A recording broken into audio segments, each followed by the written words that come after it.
नमस्कार दोस्तों, क्या 2026 भारतीय राजनीति का वो साल बनने जा रहा है जहां विपक्ष का वजूद ही खतरे में पड़ जाएगा। आज की इस वीडियो में हम आपको वो सच बताएंगे जो मेन स्ट्रीम मीडिया आपसे छिपा रहा है।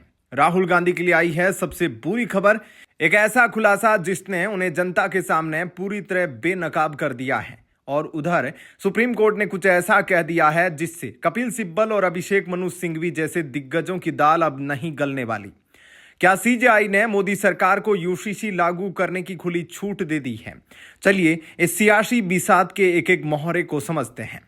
दोस्तों, बुधवार को लोकसभा में जो हुआ उसने साबित कर दिया कि विपक्ष की रणनीति में कितनी बड़ी दरार है।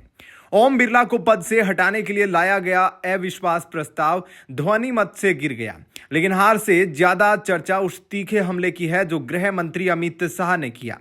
शाह ने विपक्ष को आईना दिखाते हुए कहा कि संसद किसी की जागीर नहीं है, यह परंपराओं से चलती है। उन्होंने साफ लहजे में इसे मेला करार दिया जहां सदस्य अपनी मनमर्जी से नहीं बोल सकते। यह सिर्फ एक प्रस्ताव की हार नहीं थी, बल्कि राहुल गांधी की लीडरशिप पर एक बहुत बड़ा सवालिया निशान था। अब बात करते हैं उस खुलासे की जिसने सबको चौंका दिया। अमित शाह ने संसद में राहुल गांधी की अटेंडेंस उपस्थिति का कच्चा चिट्ठा खोल दिया। शाह ने आरोप लगाया कि जब देश गंभीर मुद्दों पर चर्चा करता है तब राहुल गांधी अक्सर विदेशी दौरों पर होते हैं। इतना ही नहीं, याद कीजिए कैसे राहुल गांधी ने प्रेस कॉन्फ्रेंस कर चुनाव आयोग पर वोट चोरी का आरोप लगाया था, लेकिन जैसे ही गृह मंत्री ने उन्हें सबूत लेकर सुप्रीम कोर्ट जाने का चैलेंज दिया, राहुल गांधी ने तुरंत यू टर्न ले लिया। सवाल यह है, अगर आपके पास सबूत है तो आप अदालत जाने से क्यों भाग रहे हैं? क्या यह सिर्फ एक चुनावी स्टंट था? लोकसभा में पिटने के बाद अब विपक्ष ने एक नया खेल शुरू किया है। अब निशाना है देश के मुख्य चुनाव आयुक्त ज्ञानेश कुमार। इतिहास में पहली बार ऐसा हो रहा है कि विपक्ष किसी मुख्य चुनाव आयुक्त को हटाने के लिए संसद के दोनों सदनों में नोटिस देने जा रहा है। टीएमसी की अगुवाई में विपक्ष ने उन पर पक्षपात का आरोप लगाया है, लेकिन विशेषज्ञों का मानना है कि यह और कुछ नहीं बल्कि अपनी चुनावी हार का ठीकरा संवैधानिक संस्थाओं पर फोड़ने की एक और कोशिश है। दोस्तों, सबसे बड़ा धमाका तो अदालत के गलियारों में हुआ। सुप्रीम कोर्ट ने मुस्लिम पर्सनल लॉ बोर्ड से जुड़े मामले में सुनवाई करते हुए यूनिफॉर्म सिविल कोड यूसीसी की जरूरत पर मुहर लगा दी है। सीजेआई सूर्यकांत और जस्टिस बागची की बेंच ने कहा कि पर्सनल लॉ के कारण कानून में वैक्यूम पैदा हो रहा है।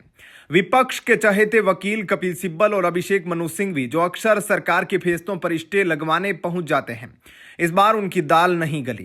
कोर्ट ने संकेत दिया है कि अब संसद को यूसीसी पर कानून बनाने की खुली छूट है।